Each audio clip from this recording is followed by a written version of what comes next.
My father said, "You'll never amount to anything." I left that night. 20 years later, he stood outside my company gates, asking for $5. I walked past him. The coffee in my hand had gone cold by the time I saw him. I was standing in the parking lot of my manufacturing plant. Morning shift starting. 7 a.m. Gray November sky threatening rain. 3 buildings sprawling across 6 acres. 200 employees clocking in. My name on the sign out front in steel letters. Chen Precision Manufacturing. Estier 2014. The morning air smelled like diesel and rain and metal shavings. Industrial smells. Success smells. A man stood by the main gate, outside the fence, shoulders hunched against the cold, wearing a jacket too thin for the weather, holding a piece of cardboard torn from a box, marker writing, "Anything helps, God bless." I was 50 feet away, walking from my car, Mercedes S-Class, parked in the spot marked, "Reserved, CEO." Same spot I parked in every morning for the last 6 years since we'd moved to this facility. Something about the man made me slow down, something familiar in the posture, the way he shifted his weight, the way his hands held the sign. I recognized the hands first, thick knuckles, scarred from years of factory work, the same hands that used to slam doors, throw beer bottles, point fingers, then his face. 20 years hadn't been kind. The alcohol had carved him hollow, cheeks sunken, skin sallow and gray, hair thin and greasy, beard patchy and unkempt, but the bone structure was the same, the eyes were the same,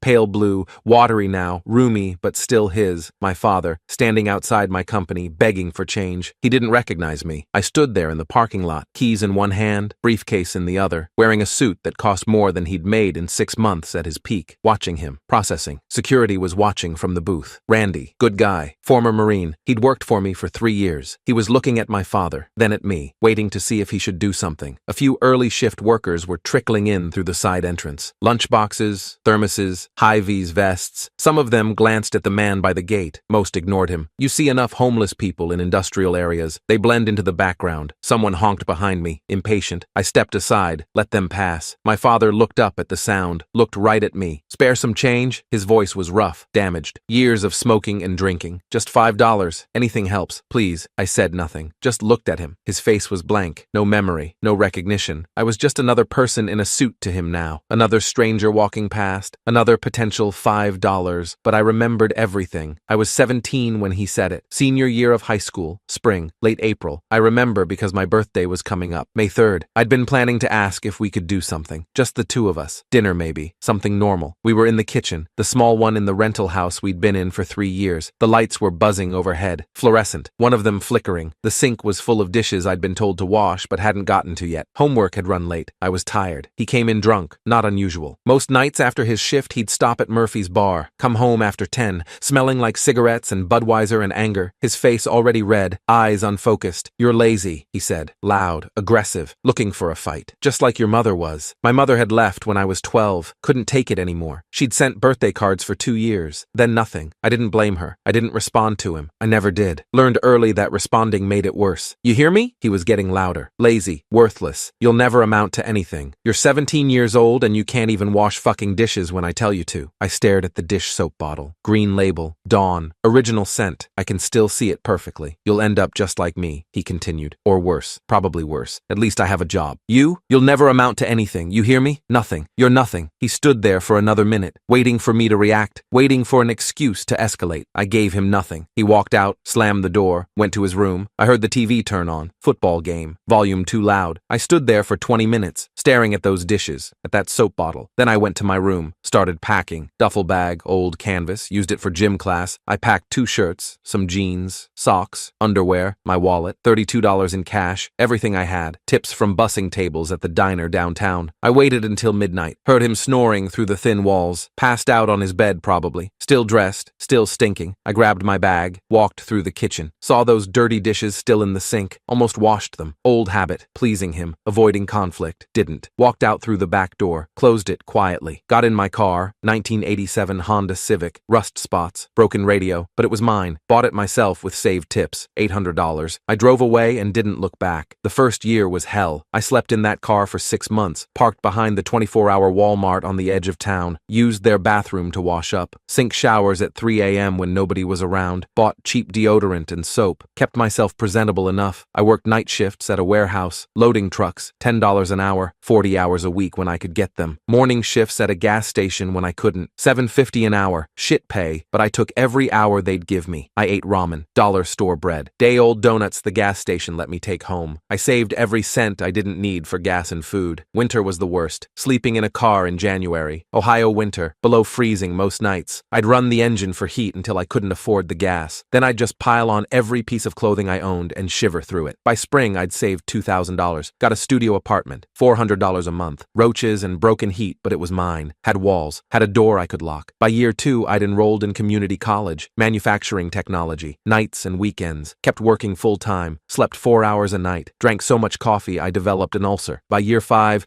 I had an associate's degree and a job at a machine shop, precision metalwork, learned to read blueprints, learned to run CNC machines, made $13 an hour, felt like a fortune. By year 8, I was a floor supervisor, $18 an hour, managing a team, learning the business side, seeing the margins, seeing where the money really was. By year 10, I'd started my own business, Chen Precision, small contracts at first, simple stuff, making parts for local manufacturers. I ran one machine, did all the sales, did all the accounting, worked 90-hour weeks. By year 15, I'd bought out my competitor, merged their equipment and contracts into mine, went from 6 employees to 40, moved to a bigger facility. By year 20, I employed 200 people, contracts with automotive companies, aerospace suppliers, medical device manufacturers, revenue in the 8 figures, my personal net worth just over $7 million, and now, here he was, at my gates, outside the company I'd built, begging for $5. He was still looking at me, sign trembling in his hands, thin hands, malnourished, probably homeless, probably had been for years. Please, he said, voice breaking, I haven't eaten since yesterday, just a few dollars, anything. I could have walked past him, could have said nothing. That would have been the easy revenge, silent, invisible, clean. Let him stand there not knowing who I was, not knowing what I'd become. That would have been enough, but it wasn't enough. I stepped closer. He blinked, confused. Most people crossed the street, walked wide around homeless people. Do I know you? He asked, squinting, trying to focus, trying to place my face. I held his gaze for a long moment, let him search my face, let the years fall away, let him see the 17-year-old who'd walked out, let him see what that 17-year-old had become. Then I saw it, the flicker, the recognition, delayed, uncertain, but there. His mouth opened slightly. The sign slipped from his hands, fell to the wet pavement. Wait, his voice, barely a whisper. Are you? I reached into my pocket. His eyes lit up. Hope, desperation, thinking I was reaching for my wallet, for money, for help. I pulled out a business card, heavy stock, embossed, my name in gold, James Chen, CEO and founder, Chen Precision Manufacturing. I held it in front of him. Let him see it. Let him read it. Let it sink in. You told me I'd never amount to anything, I said quietly, calmly. You were wrong. I let the card fall. It fluttered down, landed in a puddle between us. Then I walked past him, through the gates, heard Randy buzz me in, heard the electronic lock click, heard my father's voice behind me, calling out, but I didn't turn around. Walked into my building, through the lobby, up to my office, corner office, windows overlooking the production floor, set down my briefcase, hung up my coat, sat at my desk, looked out the window at the gates. He was still standing there, staring at the card in the puddle, not picking it up, just staring. I turned away and got back to work.